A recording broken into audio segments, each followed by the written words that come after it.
Commander is Magic the Gathering's most popular format. Its growth over the last 10 years has brought thousands of new players into the game. However, it's one of the most complex formats to play. Everything about Commander is different from other Magic formats. It's 4-player instead of 1 versus 1, the decks are 100 cards instead of 60 cards, and each card in the deck has to be different from each other card since Commander is a singleton format. Even seasoned Magic players have a hard time building decks for Commander. So I was thinking about all of this, and I decided I wanted to make a series going over building decks for Commander and Commander gameplay strategy. Today we're talking about mana bases and how to build the best one for your deck. Whether you're a new player starting from scratch or a seasoned player trying to improve on an existing brew, this video is for you. Let's go!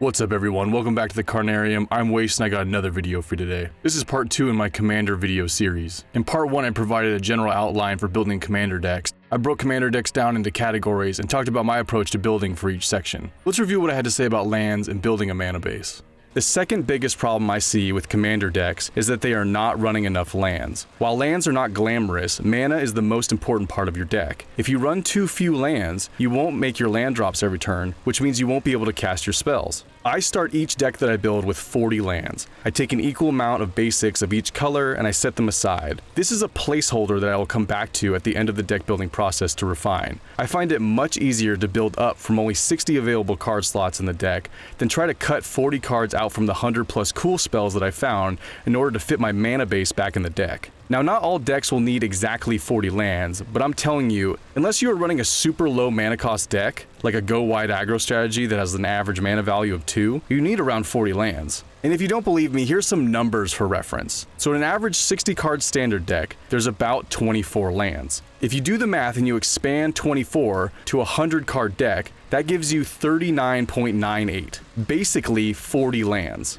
Now, while I presented my logic and reasoning for building a mana base, I didn't actually build one in that video. The purpose of that video was to be an outline, a foundational piece to build off of. Today we're actually going to go over the intricacies in building a mana base. Everything you need to know from monocolor to 2-color to 3+ color decks. But real quick, a disclaimer, this is not a budget video. We will not be considering price when discussing these topics. Unfortunately, the best mana bases are expensive. Consistent mana costs a premium in Magic the Gathering. That's why some lands can go for upwards of $40 or more. But that just goes to show how important mana is to your deck, and that it's not something to gloss over. Monocolor. So monocolor decks are really fun. In fact, some of my favorite Commander decks are monocolor decks. While you are constricted by only being in one color, it gives you a lot of flexibility in the mana base. Since you don't have to spend time fixing for multiple colors, you can just run a bunch of basics. A good starting point for any monocolor deck mana base is to take half your available lands and just make them basics. This should be more than enough to make sure you have enough colored mana to cast all your spells. The rest of the land slots are very flexible. There are lots of really cool utility lands, and in a monocolor mana base, you really get to take advantage of packing as many of these in your deck as you want. A lot of the times you need to fill these slots with utility lands that provide you value that don't exist inside your colors. This is a great use of these slots. So like I said, start with half and half and go from there. It depends on your commander, but this should be more than enough to make sure you can cast all your spells, make sure you can hit all your land drops, but also get utility out of your mana base. 2-color. The 2-color decks are actually my favorite decks to build. I love building around guilds. Not only do you get to combine the best aspects of 2 different colors, but the mana bases are pretty straightforward to build. You have less flexibility than a monocolor deck because you are trying to fix for 2 different colors. But as long as you can consistently get out a couple dual lands early on in the game, you'll still have room for utility lands in the deck. The best option for dual lands in a 2-color mana base are the fetchable dual lands. There's lots of different fetchable dual lands that have both types. These are some of my favorites, and depending on what colors you're in, you'll have different options to fetch these. But most colors can fetch these very early on in the game, and if you get them down early, then your mana is essentially fixed. From there on, you just have to make sure you hit your land drop every turn, you're good to go. 3+ colors. So this is where building a mana base starts to get pretty tricky. 3+ color commanders are super popular. Some of the most iconic commanders are 3+ colors. However, since you have to fix for 3 or more different colors of mana, your mana base has almost no flexibility. The entire mana base has to be dedicated to making sure you get your mana fixed. 3-color decks have a little bit of flexibility because you're only fixing for 3 colors, but you still don't have very many slots for utility lands. And as you get into 4 and 5-color decks especially, you have almost no room for utility. You want to look at all the dual lands as we talked about for 2-color mana bases, as well as triomes. These are fetchable lands that create 3 different colors of mana. So getting one of these down can immediately fix your mana in a 3-color deck, or get you 3/5 of the way there in a 5-color deck. Another thing you have to consider in 3+ color decks is mana pip restrictions. The amount of cards that you can put in your deck that have multiple different color pips in them becomes less and less. If you're leaning towards one color in particular, or 2 colors, you might be able to get away with high color pips in those colors. But if you're running like a 5-color good stuff deck, you don't want to have a quad black spell and a quad red spell in the same deck. It's going to be very hard to mana fix for both of those spells. Ideally, you want all your spells to have 1 color pip in them and the rest to be generic. At max, 2 color pips in them and the rest generic. This will make it easier to mana fix for those spells and make sure that you can cast them on curve. Now again, it depends on the commander. Some decks encourage multiple color pips, but in general, this is a good rule to follow. Fetch lands. So monocolor decks aside, because they can't really take advantage of these, the 2-color, 3-color, 4-color, and 5-color decks really benefit from fetch lands. This is a cycle of lands that can fetch lands from the guild that they represent. A Bloodstained Mire can fetch a swamp or a mountain, but notice it doesn't say basic. So those dual lands and triomes that we talked about, these lands can fetch those lands. Since these lands are mountains or swamps, fetch lands turn into tutors for these cards. And like I said, if you can fetch for a dual land or a triome on turn 1, that immediately fixes your mana and makes the rest of your mana fixing super smooth. We also discussed utility lands. There's a million different kinds, but a lot of them provide value for your deck that may not exist in your colors. A good example of this is there are some lands that allow you to ramp in colors that don't ramp very well. So make sure to look through all the different kinds of utility lands and pick the best ones for your deck. As discussed, in a monocolor mana base, you have lots of room for utility lands, so have a blast. In a 2-color mana base, you have some room for utility lands, not as much in a monocolor mana base, but still a good amount. In a 3+ color mana base, you hardly have any room for these. MDFCs. So when I posted part 1 of this series and I talked about how I recommend starting with 40 lands in your deck, I got a lot of pushback on that. Even though I provided the math and my reasoning as to why, a lot of people felt like that was way too many lands. Now again, I didn't go into detail as to why I said 40 lands, but I want to break it down for you now. So if we're looking at a generic mana base that has 40 lands, ideally we want 33 of those lands to be actual lands and 7 of those lands to be MDFCs. Now again, these numbers change a little bit depending on if you're on a monocolored mana base or a 5-color mana base or somewhere in between, but as a general starting point, I think 33 lands and 7 MDFCs is a great place to start. The idea behind this split is that we have 33 actual lands, and then we have 7 lands that are also spells. So just like the utility lands that we talked about, where they give us additional value, as well as being lands, MDFCs do the same thing. They are spells that can also be lands. Now some people say that MDFCs aren't real lands, and they don't count them in their mana base, or they count them as half a land in their mana base, but I think that's all nonsense. MDFCs are literally lands. If you draw one and you want to play it as a land, you can immediately play it as a land. Now yes, sometimes they come into play tapped, sometimes you have to pay life for them to come into play untapped, but that doesn't make them less of a land. There's lots of lands that come into play tapped. There's lots of lands that cost you life when you play them or tap them for mana. The important thing here is to make sure that you are always hitting your land drops, and by having 40 lands in your deck, even though some of them are also spells, or some of them are also utility lands, you make sure that you hit your land drops. Anyone that's played Commander can tell you this. If there's a person at your table that's not hitting their land drops, they're pretty much out of the game. However, if there's another player at the table that is hitting their land drops and is ramping, they're usually way far ahead. And this isn't some kind of random correlation. This is because mana is integral to casting your spells. This is a universal truth across any deck in Commander. It doesn't matter if you're mono green or you're Rakdos. When I said 40 lands, people were acting like I was talking about putting 40 basics in the deck and calling it good. And that's not what I said at all. We don't want to have to work for the mana base. We want the mana base to work for us. We want as much versatility in our mana base as we would want from the other spells in our deck. This week we got a spoiler for the new Final Fantasy set coming out, and they showed us some adventure lands. So now with adventure lands and MDFCs, we'll have lots of options to choose from in any color to make sure that you have maximum utility in your land slots. There are many games where I play an MDFC in the early game just to make sure I hit my land drop, and there are plenty of games where I draw that same MDFC later on and it actually helps me win the game. That's the benefit of MDFCs, is that they're land when you need them to be a land, and they're spell when you need them to be a spell. They really are the best of both worlds. So make sure you check out all the MDFCs that fit inside your colors and choose the best ones for your deck. So we've talked a lot about lands, but I think any mana base worth its salt has to synergize super well with the ramp package. As I talked about in part 1 of this series, I believe that 50% of your deck should be dedicated to mana and mana acceleration. Mana allows you to cast your spells when you need to, and ramp allows you to accelerate into game-changing plays when you want to. So I want to break down the different kind of ramp strategies and talk about their pros and cons. Land ramp.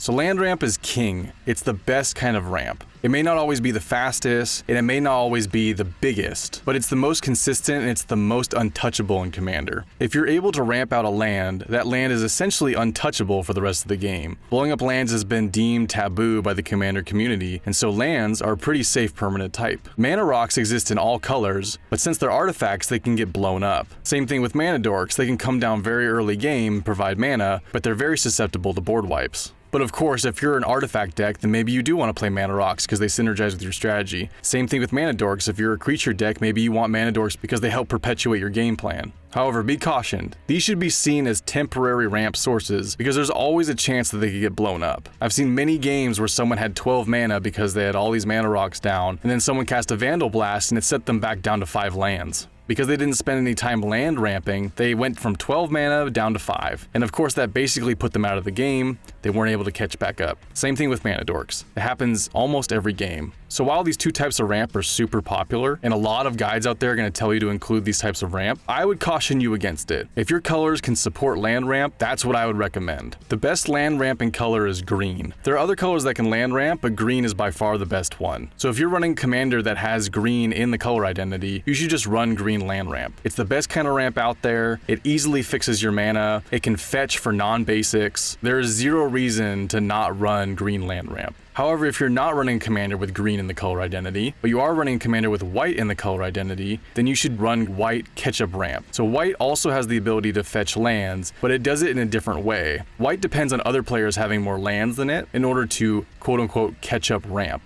So a lot of the effects in white require that someone has more lands than you in order for you to ramp, which on its surface is not really a problem because green is the most popular color in Commander. Everyone's land ramping in green. So more than likely you're going to be at a table where someone is a green player and that player is ramping more lands than you. However, you can also ensure that you have less lands in white by using certain techniques to make sure your land count is low while maintaining the same amount of mana as everyone else. You can use bounce lands to keep your land count low. You can also use sacrifice lands to keep your land count low. You can also use fetch lands to temporarily keep your land count low. If you have a fetch land down and you crack the fetch land, with the trigger on the stack you can activate your catch-up ramp. Since in that current board state you don't have that land on the battlefield, you actually have one less land than you did right before you cracked the fetch land. And usually going down one land is enough to turn on all your catch-up ramp, and so you can ramp out a land and then let the trigger resolve and go fetch for your land like you normally would. So again, if green is in any part of your commander's color identity, just run green land ramp. It's the best option. However, if you're not running green but you have white in your commander's color identity, you should use white catch-up ramp. It's just as effective as green if you build the mana base correctly. You have to build the mana base in a specific way in order to keep your land count low, but if you do, you can generate the same amount of mana or more mana with certain spells while keeping your catch-up ramp online. However, if you're running any combination of blue, black, or red, you have to get creative. I feel like an authority on this topic because I'm a Rakdos mage and I run a lot of Rakdos decks, and so I have to build in this constraint all the time. Now real quick, these colors do have their own advantages. For example, red is the main treasure color, so there's lots of ways to create treasures in red, which is ramp, but it's temporary ramp. Now if you make enough treasures, it doesn't really matter if it's temporary because it's just so much mana, but just know that you can only use a treasure once and then it goes away. Red also has access to rituals, which is another form of temporary ramp, but can be extremely powerful if timed correctly. I've seen many games won off a Mana Geyser or a Jeska's Will. Black has a lot of mana doubling effects. A common land combo to run in black is Cabal Coffers along with Urborg. This turns all lands into swamps in addition to their other types, and then with Cabal Coffers you double all that mana. So this can turn Urborg into a swamp, it can turn all your utility lands into swamps, so you can make a ton of mana with Cabal Coffers. There's also other doubling effects that work just like Cabal Coffers in black, and so those are good options if you want to go that route. Obviously mana doubling is extremely powerful, so those are some options to consider. Black also has access to rituals, although they don't really print rituals in black anymore, but some of the earliest spells in Magic were very famous black rituals that are really good to this day. So blue is probably the worst color at ramping. It doesn't have a specific thing that it's good at, but it does have a lot of Islands Matters cards. So if you are running a mono blue deck, make sure to run the highest density of islands that you can, because there are a lot of cards in blue that care about about islands and island count, and some of the ramp options do care about islands. Another cheeky thing you can do in blue is use some of the low-cost extra turn spells that have detriments in order to play an extra land drop. So you can think of it as a 3-mana rampant growth, but you have to have the land in your hand.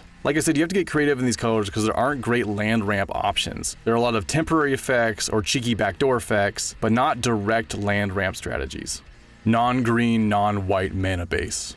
So just to back up what I said before about the 40 land logic, here's my actual Florian deck. As you can see, I'm running 39 lands and 11 ramp spells. And if you add that up, you guessed it, that's 50 cards. I don't just talk the talk, I walk the walk. As you can see, I'm running 32 proper lands with 7 MDFCs. The MDFCs give me a lot of utility, everything from land destruction to removal, card draw, and protection. I'm running all 7 fetch lands that my colors can support, as well as several dual lands that they can fetch. I'm running every available bounce land option because I like the value that bounce lands give you. Not only do they help me turn on ketchup ramp, but they ensure that I'm going to hit a land drop 2 turns in a row by bouncing a land back to my hand and making sure that I have that land for next turn. And then the land section is rounded out by a decent amount of utility lands. Some of these utility lands provide colored mana, some of them don't provide mana at all. But the utility they provide for the deck is very valuable. Since Florian wants to do lots of damage to each opponent every turn, I have a couple of the max speed lands in my deck because they work really well with my theme, and I can turn them on super easily. Now let's go over the ramp package and how it synergizes with the mana base. I talked about the bounce lands that I put in the deck and how they help turn on my ketchup ramp. That's mainly for Surveyor's Scope. Surveyor's Scope is an incredibly powerful ketchup ramp option that can be put in any deck because it's a colorless artifact. So if you build your mana base right, this 2-mana artifact can ramp you 3 lands. Now we're not a white deck, so we don't have all the best ketchup ramp options available. However, like I said, we have all the bounce lands and we have all available fetch lands in our deck. So what this allows us to do is to keep our land count low, and then all we need to do is wait for the right moment to crack a fetch land, since we'll already be down 1 land due to our strategy, and cracking the fetch will make us go down 2 lands momentarily. In response to the trigger, we can crack Surveyor's Scope and put 3 basics on the battlefield untapped. That's right, the lands come into play untapped. So Surveyor's Scope is an incredibly powerful ramp option if you build your mana base correctly.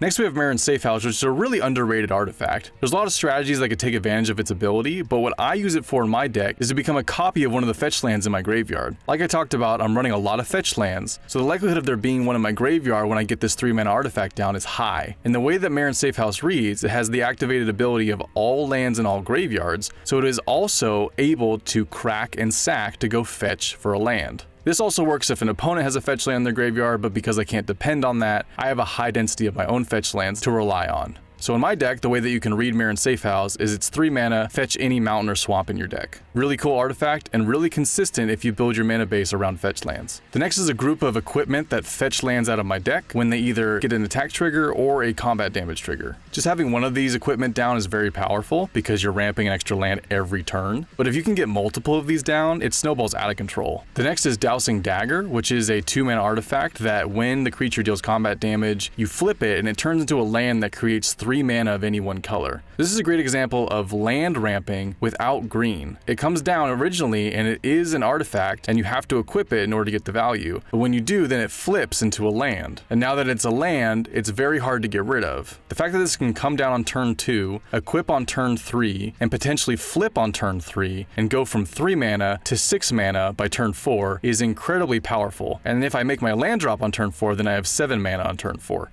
Now, in order to run these types of ramp equipment, the creatures you attach them to have to be good attackers. What I mean by that is the creatures can't just be vanilla creatures that your opponents can block. 1, they might kill your creature by blocking it. And 2, most of these equipment require the creature to deal combat damage in order to trigger, so the creatures have to get through your opponent's defenses in order for these equipment to work. You'll want to look for creatures that either have evasive abilities like flying, or strong combat abilities like trample. Florian, for example, is a 3-mana 3/3, so already decent stats, but he also has First Strike. Most of these equipment buff the creature's stats, so once Florian becomes a 4-power creature or a 5-power creature, my opponents really don't want to block him. Even if they have a creature that can trade, the First Strike will cause their creature to die and not Florian. Same thing with blockers that have Death Touch. Florian's First Strike will cause the Death Touch creature to die first, leaving Florian unscathed. This means that my opponents usually opt to not block Florian when he attacks, allowing my ramp equipment to trigger consistently. I also have a good density of other creatures in the deck that are good attackers, either because they are evasive or because no one would ever dare block them.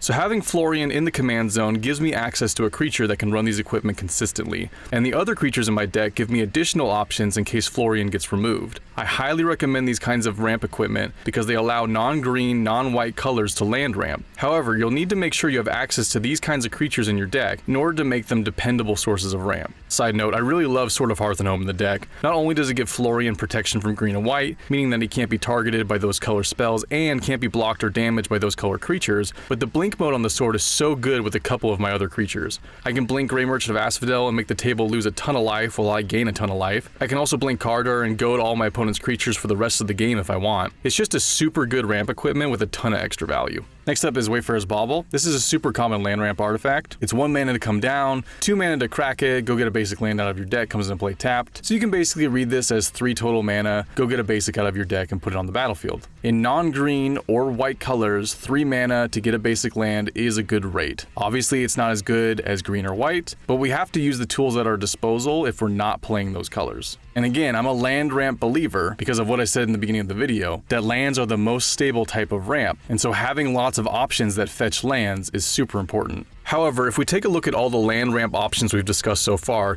you'll notice that they all fetch for basic lands. This means that I have to run a higher density of basics in my deck in order to have enough basics to fetch for. So make sure that if you're considering these land ramp options in your deck, that you actually put enough basics in the mana base. If you get greedy and only run 3 basics in your deck, you'll find that you run out of searchable lands for all of your land ramp way too early in the game. Next up is a collection of cards that don't ramp lands or synergize with the mana base directly, but are very powerful ramp options in non-green or white colors. So if you're in red, Curse of Opulence is a great option. It comes down on turn 1 if you need it to, and it immediately curses a player. And the way it reads is that player is now cursed. Any player attacking that player makes a gold token. A gold token is the same thing as a treasure token, the only difference is you don't tap it to sack it, but it does exactly the same thing as a treasure. So whenever you or one of your opponents attacks this cursed player, you make a gold token. If your opponents attack that player, they make a gold token, but you also make that gold token. So best case scenario is that each of you attacks that player every turn cycle, and you're making 3 extra mana per turn. If you curse a player that doesn't have a way to defend themselves, they end up being the punching bag of the table. I always like cursing the value engine player because they're not going to be putting down a bunch of blockers. And because they have nothing to block with, it's really easy to attack them. And everyone else at the table wants to make that gold token, so they're incentivized to attack that player. So not only do you lower the life total of that player really quickly, but you make a ton of mana without having to really do anything. Curse of Opulence is a super good option in red decks, comes down early, makes a bunch of mana, and incentivizes people to not attack you.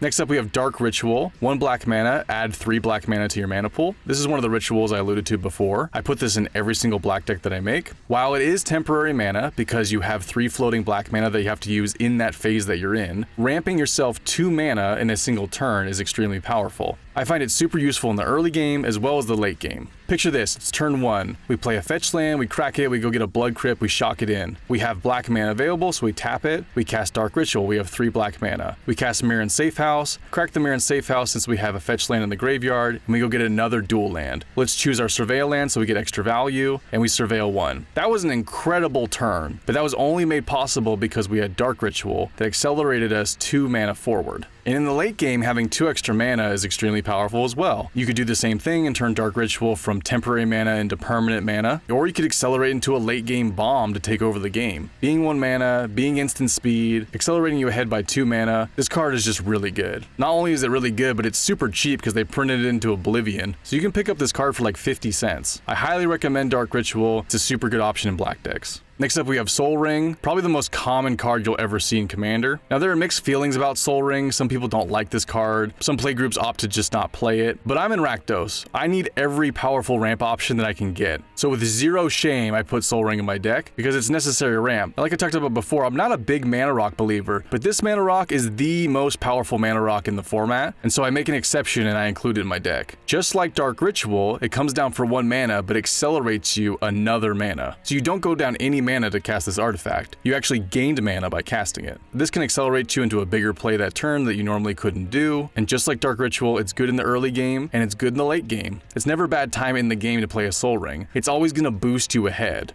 And the last card in my ramp package is Mana Geyser. So as I mentioned before, red has access to a lot of ritual effects, Mana Geyser being one of the more famous ones. It's a 5-mana sorcery. Add red to your mana pool for each tap land your opponents control. Now again, we're playing Commander, so we have 3 opponents. So if we cast this on turn 5, let's say, and each of our opponents has 5 tapped lands, which is probably likely because they all wanted to cast spells on their turn and it's still pretty early in the game, then we're making 15 red mana. And that's just on turn 5. So you can imagine on turn 8 or 9, if we cast this spell, we can make 20 plus mana with this card. So you'll notice that all my other ramp options are 3 mana or less, because in general I want to cast them in the early game to help accelerate me into the late game. But Mana Geyser's role in the deck is different. Mana Geyser is a late game finisher. If I can make 10, 15, 20 mana with this card, I might be able to lock up the game right then and there. So worst case with this card, it's a turn 5 huge mana boost. Best case scenario with this card is it's a late game finisher. So that's my breakdown of my actual paper Florian deck. Like I said, I'm actually running 50 land plus ramp spells. I find that the deck never struggles on mana. I'm never flooded on lands. I always have the right balance of lands that I want, plus spells, plus ramp options. Link to the Moxfield deck list is in the video description. Go ahead and check it out, and if you want, you can play test it. That way you can get a real feel for how the deck runs if you're still skeptical.